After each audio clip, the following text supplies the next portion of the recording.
Welcome to Running in the 70s, where we interview, meet, and get to know athletes of all kind who were running in the 70s. I'm your host, Matthew Kleinowski.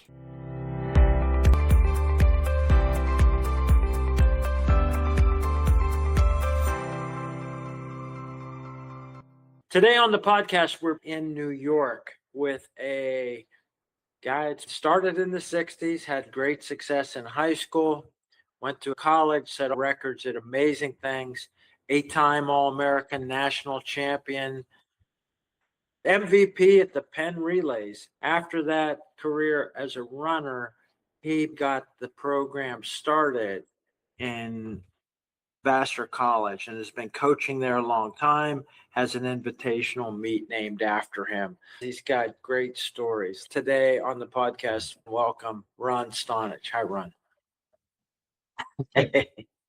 Hi, we're picking up with Ron Stonitsch right where we left off with episode 1. Enjoy part 2. The next 6 mile I ran was in McAlester, Minnesota at the College Division Nationals. And Coach counted on me running the 6 and the 3. Shot the gun off.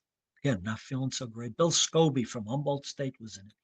Oh. This was a Friday. It was the last event. I'm running. My coach would meticulously figure out what we needed to do to win. He'd say, we're going to get this in the shot put. We're going to get first or second in the 4x4. You're going to get the 3 and the 6. Guess what? With about a mile ago, this guy from St. John's, Minnesota is up, leaves. I'm in the pack. And so with about a lap to go, maybe a lap and a half, Coach is so dejected, he just walks out of the concrete stadium that they had in McAlester.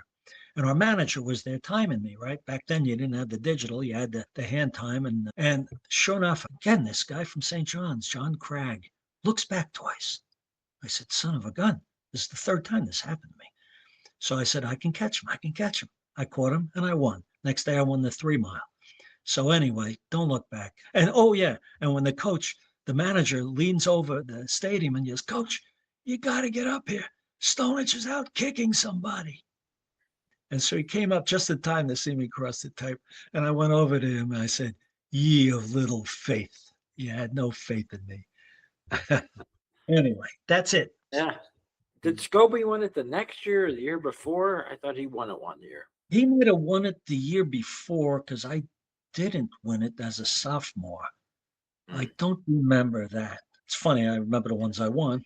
Anyway. His teammate, Gary Natl, was winning the steeplechase every year. Yes. And I know that Scobie won the 6 mile one year. Yeah. I have Bill Scobie's T-shirt because we exchanged shirts somewhere. I forget where. I'm not sure if he was at the Olympic training camp either, but we exchanged shirts. I have his Humboldt State shirt. Yeah. Oh, cool. Did you know Vince Engel? He was like no 5th in the mile. He wrote a book about running behind the redwood curtain, all about those years at Humboldt. That's a good book. Beautiful up there. Yeah. Bill Scobie, somehow we connected. I don't know where. He said he had a picture of me and him on the stand getting our awards. So it must have been my sophomore year. Yeah, because I won my junior year and I didn't go my senior year because I was injured. And the picture is, he says, and you're using the middle finger. I said, Bill, that's not my MO. I don't believe in that. He said, I'm telling you, the picture's in this running store of me and you giving the finger on the side or whatever. And I don't know. I got to see the picture. But it's somewhere in that running store. So somebody can send me a picture. I'd love to see. Yeah, maybe we'll check.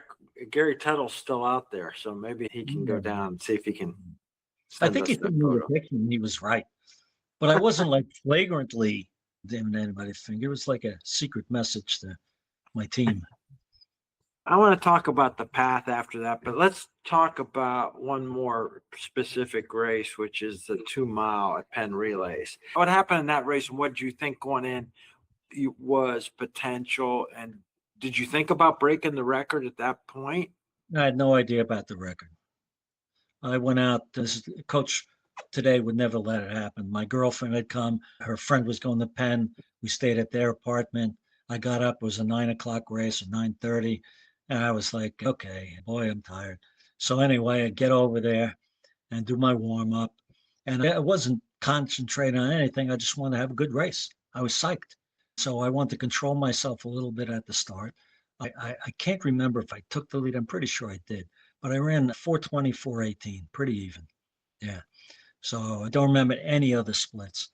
And when you mentioned about pictures of people and videos, we, I'm begging people, if you were at the AAUs in Bakersfield, California, where I ran against Steve Prefontaine and a bunch of monsters in the race, that was an experience in Bakersfield, California. But does anybody have pictures? Anybody have any 8 millimeters? Because we had nothing to capture what we did. Anyway, I regret us not having video cameras, but that was a great experience at the AAUs in Bakersfield too, running against all these monsters and seeing Prefontaine warm up. At that time, I don't think I took that much notice of him. I knew he was fast. And I always tell athletes, don't go into something thinking you're just along for the ride. You don't have a shot. I went into that and we had to stay the whole week in Bakersfield, California. It was 115 degrees. I stayed with the mile relay from Adelphi who had run 3:08 or something like that. Monsters and another sprinter. And a Mexican guy, from Long Island, Hector Ortiz, who went to Western Kentucky, great guy. We all hung around together. We walked around and it was hot, hot, hot. And you could only work out at the Bakersfield track. A community college has a track like this, beautiful stadium. You could only work out at night. And they would spray the hose, the steam would come flying up. So I got to the race. It's nights, it's under the lights. I'm psyched. My mental state was like, I'm along for the ride. Instead of thinking like, you could run with these guys. So sure enough, they shoot the gun off. I forget, it was a 3 mile, a 6 mile, I don't remember. Either way, they shoot the gun off. I'm staying in the pack, and they're running slow, dead slow. Some of them had kicks. Steve had a kick. Pre had a kick. So finally I said, you know what? I'm going. So I started cranking. Well, these are not people you can run away from. They're right there. So every lap I tried to pick it up some more. They're right there. Every lap, pick it up some more. Bing, they shoot their gun. And then guys were passing me like, take a ticket in a deli. It was like I finished seventh, I think, or something like that, or fifth or seventh. I don't remember. But we were in wide world of sports. I remember because I saw they showed snippets of it. That was a big race. The NCAA, the last one. I said the last one before, didn't I? The NCAA D1 nationals, which I went to. That's when coaches decide. My coach had a philosophy: you don't mess with success. And people would say that Ron runs like a duck. And you ever hear of Emil Zadapak from Oh yeah, Czechoslovakia? of Very course. odd manner of running, but he's fast. Yeah. So coaches would tell my coach, change his form, run for it. Don't mess with success. So we go to the 3 mile at Drake University. Again, hot, 6 mile early in the morning, hose the track down. And he tells me, listen, stay back for the first 3 miles. Stay back. Not my MO. Stay back. I'm running and I can see across the track, there's a pack and Kerry Pierce, John Bednarski's in there, the ex-world record holder in the 2 mile, UTEP guys, past their prime, but they're all big monsters in there, right? And it's like the coach thought he'd unplug something and I plug something in and I would just all of a sudden miraculously kill everyone. It ended up that I did run a phenomenal last 3 miles. And had there been another lap, I might have won it. Who knows? I ended up finishing fifth behind a kid from Southern Cal. And afterward, the coach apologized to me. He told me to go to a brand that was selling shoes back. At that time, Puma had come in and Fujita, whatever it is. And you had Oregon making experiments with the waffle shoes. So there was availability and tons of availability. At one point, the Puma people wanted me to run just in their Pumas. They took me on a tour of their storehouse and gave me all kinds of goodies. And coach said, listen, you're at the stage now where you can your name will get you something. So he said, walk up to that van where the guy's handing out shoes. and tell them who you are. I said, I'm not going up there. He says, just tell them 3-time national champ. All right. So I went up, guy gave me 2 pairs of shoes. Anyway, and in hindsight, shoulda, woulda, coulda. I should have stuck with it because late in life, when I had kids and working for the New York State Department of Labor, I did for 33 years and Vassar for 40 years. Yeah, he would write and say, so and so's made $100,000 in road races. Get your shoes on. You used to beat him easily. Get your shoes on. And I just couldn't do it. I tried once and I hurt myself, but anyway. Okay. I want to go back just on checking on that Penn Relays 2 mile. You say you went out in 4:24 and then you ran a 4:14 second. 4:20 and 4:18. Pretty even split, yeah. Yeah. Not like me either.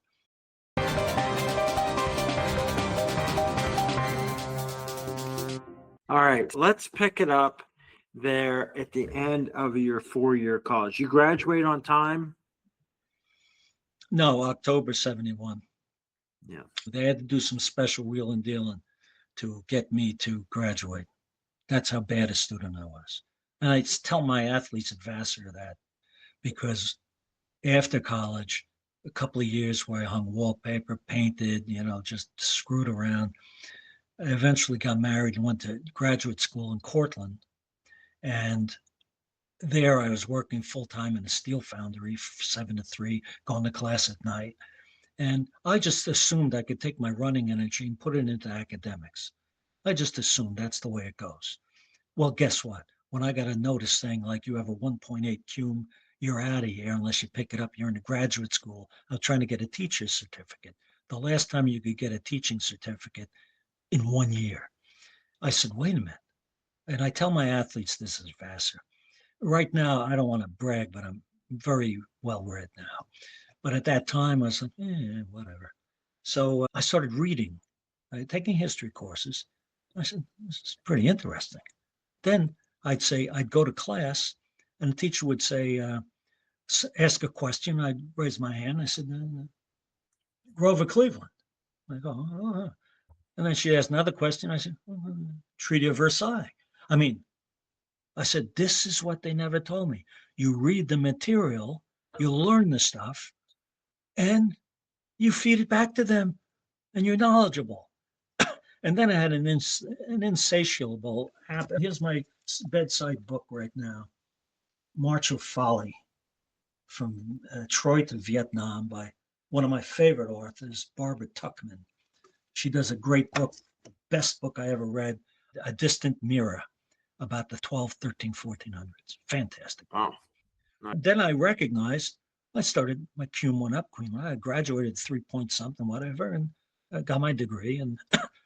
And I had taken a civil service test because when I got out, I was so down in the dumps. My best friend, Angelo Rivatuso, his dad in Queens told him, take civil service test. His mother worked in the welfare department as a clerk. All his aunts worked as clerks and this, that, and the other. He took a test. He got to work for the probation department. Take a test. I took a test for New York State Department of Labor and employment interviewer. So that was 72. And I could have been drafted too. 138, they could have drafted me, but they didn't. So I was glad with that because at that time I was very anti-war, which also contributed to, what am I doing this running thing for? But to make a long story, suggested the civil service. I took the test. I passed. 72. When I was getting out of graduate school upstate, all of a sudden I got a letter in the mail saying, and we were thinking we could live up near Cortland because you can get 5 acres for $5,000 up there. Very dirt cheap. Cincinnatus, the name of the town. I got 2 notices. I could work in upstate New York or down in Newburgh. I said, I'll take Newburgh. All our family's on Long Island, as you can tell by my accent. Although I tell my athletes, I speak Long Islanders speak normal English. We accent things. So we took the job in Newburgh, which was, if you look it up years ago, at that time, it had the highest crime rate for a city of its size in the nation. Our welfare lines, our unemployment lines were extensive. When you walked out of the building, if you disqualified somebody, you had to look around, make sure you can get in your car. Nothing ever really happened bad, but a couple of stories, but I'm not going to belabor them. So I worked there, and I got a kick out of helping people get jobs, and I became very good at it, matching people to jobs. And it got to the point I had employers who would not deal with anybody else but me. I got to the point where guys would come in, no, I want to see Ron, because I had that compassionate thing, to help them. Not saying I'm such a hard on the sleeve guy, but I got a kick out of helping somebody. If the guy got a job, I had one guy, he said, I want a job. Well, he wanted to work at GAF Tile, highest paid, union, blah, blah, blah. I said, guy, you don't have a work history. You don't have a work history. I'll send you over here to this furniture place. You work there for a while. You come back to me after a year, maybe even a year and a half, and I'll put your name in, but I'm not putting it in now. He went, came back, got him that. Another guy started as a dishwasher. He came by, made me come outside to look at his car. He went from dishwasher at Howard Johnson's to short order cook to in charge of the kitchen to in charge of Howard Johnson. He said, here's my car. So I didn't have all success stories, but a lot of them were. What happened to the work ethic and the competitive drive when running went away?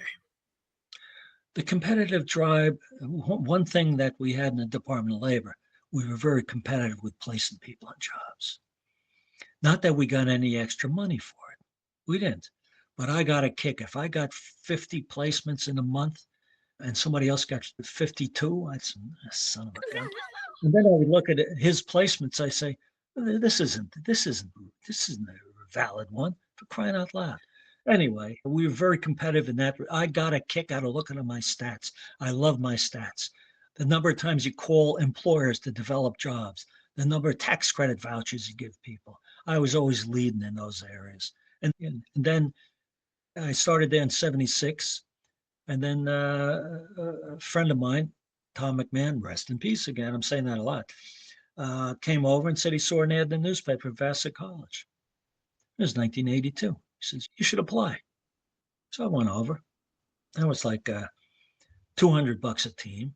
And, the AD was from the local town. A nice guy. He looked the epitome of Vassar, with things on his elbows. Elbow patches, yeah. Tweed jacket, very articulate, very nice guy, Dick Becker, great guy. And they hired me. They needed somebody. So I remember going over. Yeah. When the idea came up, say, oh, why don't you apply? What about you thinking about you being a coach? What experience had you had apart from taking apart that freshman for being disrespectful on the course? What did you think you were going to be like as a coach? Or no experience at all. You know what I looked at it for? You know what, $200 for the season. How much is that in today's money? Right? 1,000? Yeah, $1,000. Yeah. That paid for a trip to Florida. It was an extra money. Because when I started at the Department of Labor, it was $10,118. That was a good salary. It was $5 an hour. Good, but that was good. Rent was a $125. Buy a car for $2,000-3,000. So a whole different ballgame. So I wasn't looking at it for, I want to coach, I'm driven to do it. But after I got into it, it was just, I got trapped into it for 40 freaking years. What was the state of the program then and women's programs at 82? Horrible. They had no records of anything. They didn't have a team. They had a cross-country course. The first year I was there, I was 2 and 4. 2 and 4 men, 2 and 4 women. And they would run across Main Gate at 5 o'clock. Well, that's where all these cars are going when people are quitting. So I made up a new course. I hacked a whole new course on campus, which, it was a little short 3 mile, 2.99999, I say, and 5 miles. Okay. We ran there till like in the 2000s. Every year at 12 and 1 o'clock, we ran races there until we had one heat stroke day where 4 kids went to the hospital. So then now were you doing any running then with the team or on your own? No, just summer series. I get a kick running out of my guys in my age group. That was my fun. But no, they're watching the team and getting a kick out of seeing somebody's improvement. I had a girl when I first got there. She ran 24 minutes. When she left, she ran 19:24. I had another girl who came from Ohio, Tracy Nichols, who was an All-American, ECAC champion. ECAC meant something. She couldn't sweat except a narrow band on her back, and she had permanently dilated pupils. She ran 21. She left 18-19. Their improvement. A lot of it was drive and motivation. Today, this current coach I have here now is my ex-athlete. Vassar doesn't graduate a lot of people who go into athletics. This guy loved running, and he's fantastic at it. James McCowan. But the amount of time he spends with the team compared to what I did, I would work till 4 o'clock, 4:15, 4:30. Sometimes I was 2 miles away from campus. Other times I was 26 miles away from campus. So I would tell my captains in advance, here's what you're going to do. I want everybody warmed up and ready to go when I get there. No talking, we're ready. And I would take my clothes off driving in the car, tie off, but undo my shoes. I had shorts. I would go in the men's room at work and put the shorts on and my t-shirt and then get redressed. And people would look at me probably, what's this guy taking all his clothes off? But the maturity level of the kids back then, they didn't have to be handheld. I like that. And neither did we back in the 60s, 70s. We wanted to do well. We wouldn't say, oh, coach is not here, we don't have to do anything. No, these guys were self-motivated. This guy, James McCowan, became an NCAA regional champion and an All-American from a 27-minute run. Was running 25 low. Solid, fast guy. Self-motivation is a key. A lot of the kids nowadays may need a lot more support. And they come to us from coaches who might have run them into the ground. We had a coach here in New Paltz. We had a wonderful girl, nameless, 8th grade monster runner, beating everybody. And he was pounding her on pavement, pounding her with mileage. He wasn't a coach. He didn't know running. And it ended up, she quit, I think probably her 10th grade, never ran again. She was hurt. She couldn't do it. So we get a lot of kids who come to us and they already have this, that, and the other thing. My Achilles, injured, or other issues that they're just emotional issues. There's a lot of stuff going on, and it's because of our society that's causing a lot of these kids to have a lot of stress in their lives. Back when I was in school, there wasn't like a 40% divorce rate, back in the 60s, or else you didn't know it. Like I didn't know when I went to high school and had a single parent, I thought I was the only kid because we saw Leave It to Beaver, Lassie, all these shows had a nuclear family. Ozzie and Harriet. I thought I was the only kid from a single parent household. So I remember a teacher calling me up because I didn't fill in my dad's name or his occupation. She calls me up and first says out loud, Ron, you didn't fill out your father's occupation, your father's information. So I had to go up and whisper to her. I felt about 2 inches this tall. Yeah. So people are a lot more sensitive nowadays. Let's catch up on what happened with CW Post. Doesn't exist in name anymore. Horrible. My coach, I told you, he was 118-0 in high school. Came to us, he was the best coach in the world. Fantastic. He made us undefeated. And granted, at that time we were running Iona, Queens, whatever, no monsters. But then we built up and got to the point where we beat Navy twice. Okay? We were IC4As, I told you, third. We were becoming monsters. And everybody wanted to come to Post. I mean, people are batting down his door. Now, what happens at certain colleges, and happens mainly at D1 colleges, is football. If you get an AD who's a football coach or loves football, just like here at SUNY New Paltz in my town here, they bulldoze the track. They're SUNY State University, the only SUNY without a track. They bulldoze it because their head coach likes soccer. Want a better soccer field, want a practice soccer field. I always say Bard College, very good college. You heard of them? Yeah. Bard? Yeah, very good. Liam Botstein's a Renaissance man, super smart guy, musician, everything. The president's great. They just got $1 billion. $1 billion. They don't have a track, but they're in our league, Vassar, Rochester, Union, St. Lawrence, whatever. I told our coach, I said, you should call that coach and say, get him in there. And I said, here's the angle that he wants to do, which is the angle I used at Vassar. If you want to talk the talk of diversity, you got to walk the walk. If you are a college that offers squash, crew, rugby, tennis, swimming, Black kids don't do that. You want to get African American kids. First of all, you want to have a program that they can participate in. At that time, we didn't have track. We just had cross country. We didn't get track till this new guy came in here. And we just got an indoor track just 2 years ago. But I said, go to the board, whoever is in charge of the department, say, listen, you got all this money. If we're going to bring kids and have a diverse campus, track is the number 2 event it was after football for Black males, number 2 for Black females after basketball. That's an old stat. It might be different now. But I use that stat to say, listen, we need track here at Vassar. And they built us a nice state-of-the-art track. Luckily, James, our head coach, my guy, was there. And state-of-the-art, great place. But we have no indoor facility.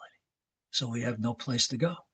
And now with the changes in the economy and all that, we have endowments, but every department has their wish list of what to do. And they don't realize that we could draw a lot more kids if we had an indoor facility, a better indoor facility.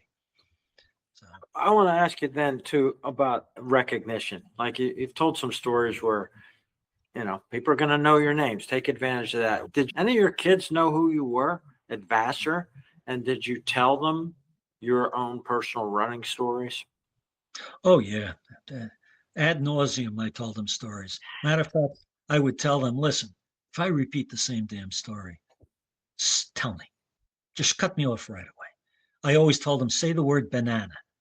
This way I'll know. And so sure enough. Did they do it? They do it? Yeah, they do. I remember this one kid, Douglas Cobb is from Maryland. Great kid, tough, gutsy runner. And I was telling him the story. He said, banana. I said, okay, you got me. And you're right. But yeah, I would tell them a lot of stories. And they did know, either they knew somewhat beforehand because on our webpage, when I was there, they would have me there with all my accolades, right? Everything I did. And afterwards, when I'm not there anymore, the kids still talk through word of mouth. Did you know Ron did this? Ron did that, blah, blah, blah. I just saw there was just a post on Facebook group of somebody picking up Ron Stonitsch Be the Ron t-shirt for the invitational. And he was lamenting that, the man himself wasn't here. What's the story behind the origin of the Ron Stonitsch Invitational? Recognition by my guy who was my athlete, my All-American, who became the head coach. I forget what I was just talking about. Oh, the football. What happened to my coach? Undefeated, phenomenal, headline. My picture was in the North Dakota newspaper. Me sitting there after the NCAA, sitting down, CW Post, national champ. We were in Los Angeles newspapers. We were making press everywhere. Jealousy of football.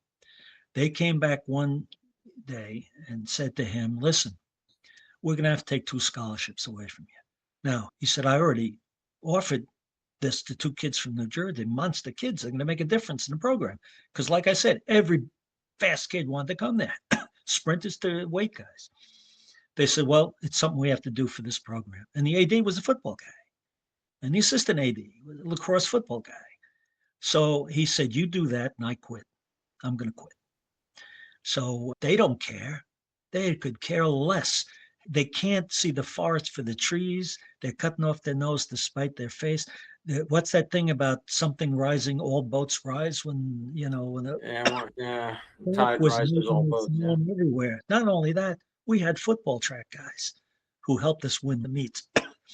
He stayed another couple of years. He coached Vinny Lanana, from Stanford, Dartmouth, Virginia, everywhere, Oregon. Vinny came to Post, maybe because of me, I don't know.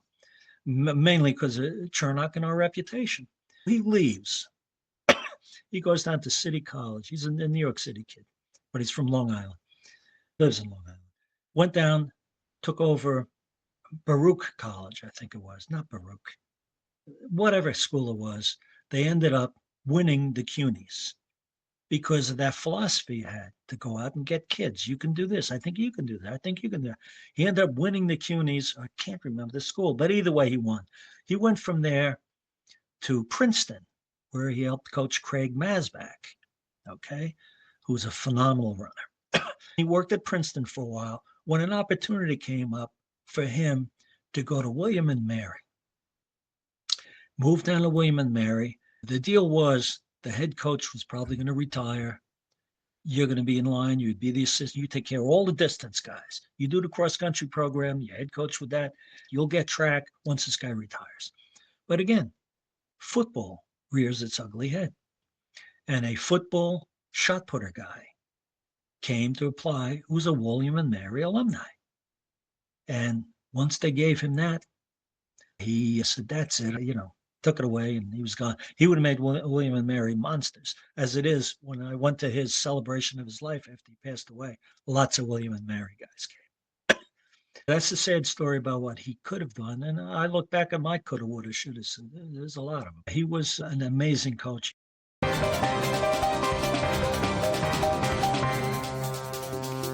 Do you usually get to the invitational with your name on it? Oh, yeah. They tailored that shirt to copy the pre-shirt, I think. Mm-hmm. Yeah. And it's cute. It's nice. I can never wear it. I don't feel comfortable wearing a shirt with my name on it.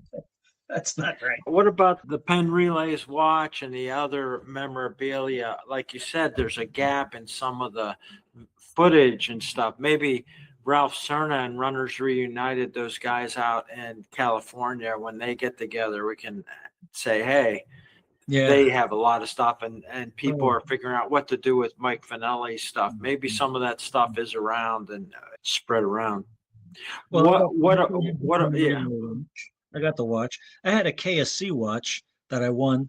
That's Frank Shorter and I are 1-1.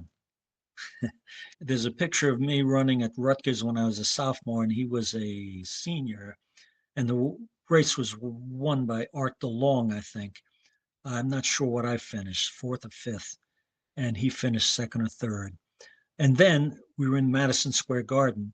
And, they bring a name along like Frank Shorter, but he is running exhausted, right?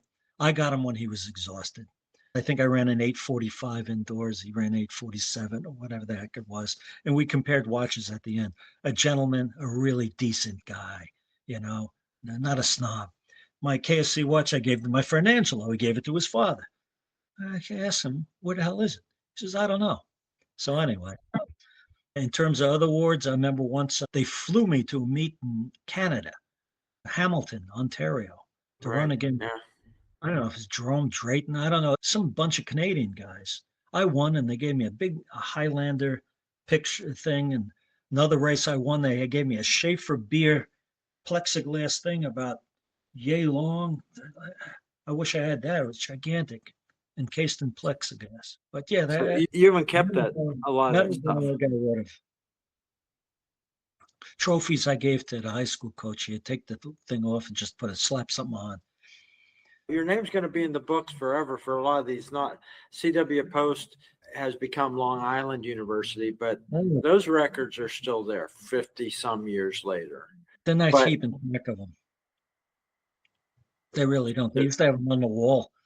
Now, listen to Long Island. I don't know if you know anything about geography. CW Post is in Nassau County. Brooklyn is LIU. Football's at CW Post. Basketball's at LIU. Cross country's at CW Post. Track is at LIU. A friend of mine was inducted into the Hall of Fame, Jerry Sasler, for CW Post. Lacrosse, the first lacrosse All-American. And I went and I walked around a little bit and they would have a pep rally for the football team. So I was standing next to a bunch of football guys. I said, there used to be a nice track here, state-of-the-art track. And they ripped it up. And he said, I love track. I run track. He said, but I'm not going to take a train in the subway to get their track practice. He said, if they had a track here, I would train here. And so they're losing out on a lot of people. I don't know why they did it. It's the most horrible. It'd be as if they took Humboldt State and combined it with San Diego State. What's the relationship, you know? Yeah. Anyway, Let's talk about one last contemporary topic that popped up in something you said, and that is American middle distance running is actually having a moment here. They yes. just said indoors just said this week, 2K. Half moon. Wow. The indoor half mile, and then the American record and record just got smashed in the 2K by two guys, right in consecutive races, basically. Cole Hawker And some high school kids doing fantastic. Yeah, we had a 142 half miler. But the point of looking at nationals at the collegiate level, it is the teams and individuals that are dominating. The women, of course, got an 18-year-old superstar out in Utah. She's a monster. Jane Hedengren. But you mentioned the importing of athletes. Oh, yeah. And the ages are open now.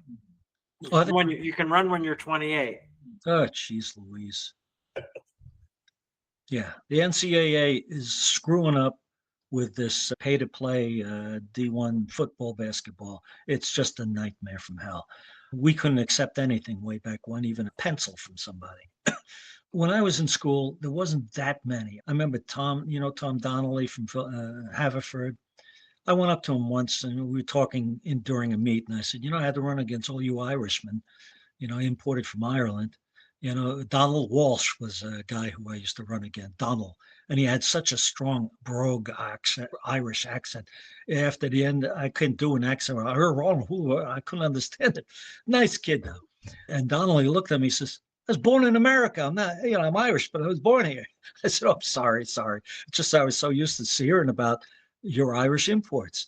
Iona for years. 1 year they went to the Nationals, Irish, English, Australia, not an American on the team. And I have an argument with our current head coach who feels like, hey, listen, you don't want to deny an 18, 19, 20-year-old the opportunity to come to America to run, because they don't have that in Europe. They don't have intercollegiate competitions. They also don't have that development of an athlete. There's not that support for an athlete. So if you can go to Texas and have football carry you along and pay some money so you also have a state-of-the-art program, that's the advantages. Plus, these people are getting an education who are from Kenya. But at what point do you look at Texas Tech? Do you look at Oklahoma State? Do you look at these teams where, what are you doing? You're not making this an intercollegiate competition. The guy I said from Gordon Minty from Eastern Michigan, he was an Englishman going to Eastern Michigan. we had our share of one or two, but even any community college, CCAC brought Malcolm East, and then they made an African connection, and that was a way for, as a junior college, people that weren't going just to D1. And it was a kind of an opportunity for some people who coming to the big school, the big city wasn't going to work for them and they weren't going to fit in. That had a nice place, but it's certainly a controversy now. And there's a lot of buzz about, is it hurting the development of 17, 18-year-old American runners, pushing some of them up? Well, especially the colleges are have restrictions on sizes of teams. So if you have a restriction, you got a kid who wants to run sub 26 and he's got the sub 25, but he's got 4 Kenyans and an Australian and an Englishman ahead of him, and the team is restricted to 15 people, and maybe he doesn't make it. I'm a believer there should be a limited number of spaces available for foreign athletes. Make it 2, make it 3, but let's not make it anything you want like Iona did with 7 athletes. We'd love to have Kenyan at Vassar. If anybody's out there, send us any academically oriented person and we'll take good care of them. That's a good call. Vassar has a very generous support for anybody who needs financial assistance. They're very good. So, are you a fan now? Not so much. James will mention a name. I'll say, oh, who's that? I watch anytime there's a track meet, I watch. Like I said, memory-wise, do I remember the guy's name? No. I do remember if they look back, I want to throw my shoe at the TV. But anyway, no, I'm not a fan. I was just offered 2 tickets to go to Milrose, which I might go, but I'm not sure because just got some health issues in that family and whatever. So I may go, I may not go. And plus, nobody wants to go with me, so that's not good. In New York Oh, City, when you get to be old, you don't want to go out all the time. What do I want to go out for? Where am I going? When am I leaving? When am I coming back? What are we going to do there? How many people are going to be there? What time can we leave? That kind of thing. But I'm not that. yeah. We had some Irish people on this show, had a lot of West Coast people, and I think you gave us a great serving of what it is to be a New Yorker and what it was to be a hero runner and a legend of the late 60s and 70s. It was great, great talking to you, Ron. Thanks for all your time. It was really good talking to you and hearing these stories. And I think a lot of the people you mentioned and a lot of people that passed on that you mentioned, I think people will enjoy hearing your experiences with them too. Yeah, Barry Brown, rest in peace. He was a steeplechaser and phenomenal runner. But I got his number once in the Armory. So that's when it was a wood floor. All right. So listen, I appreciate your being patient with my dopey stories. Thanks. You're a big track fan.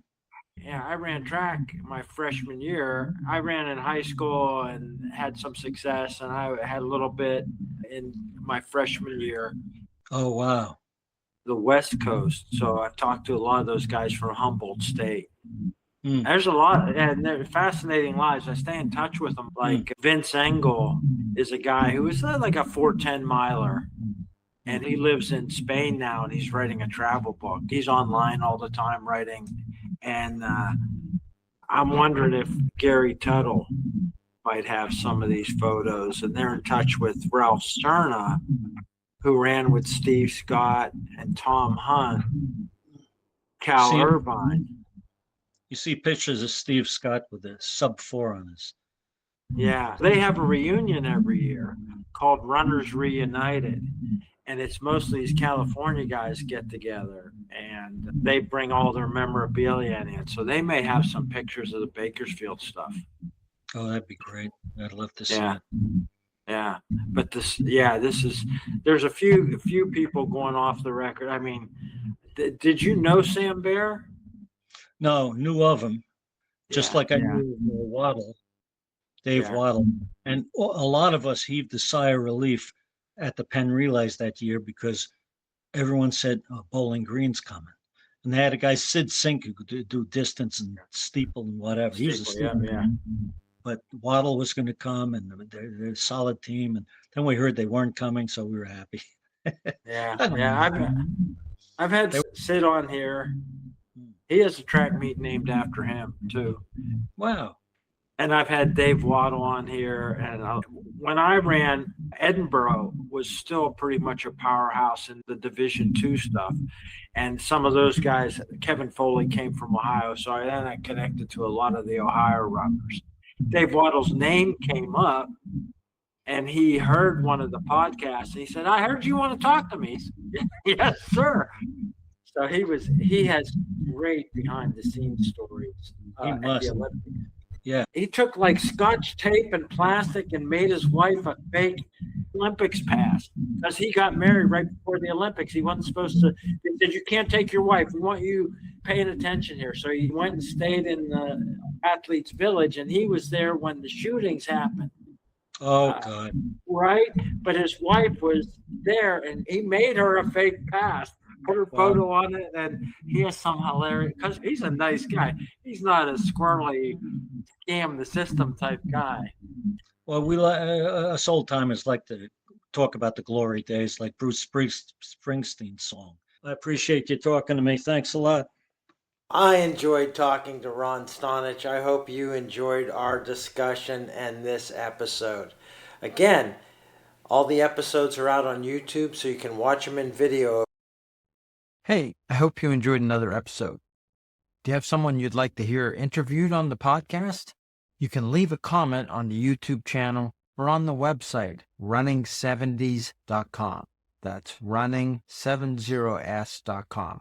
Let me know what you think of the episodes and anyone, including yourself, you'd like to hear interviewed. I hope you enjoyed another episode of Running in the 70s. Voices, stories, and memories of athletes who were running in the 70s. Until next time, wherever you are, keep looking forward and don't forget to look back.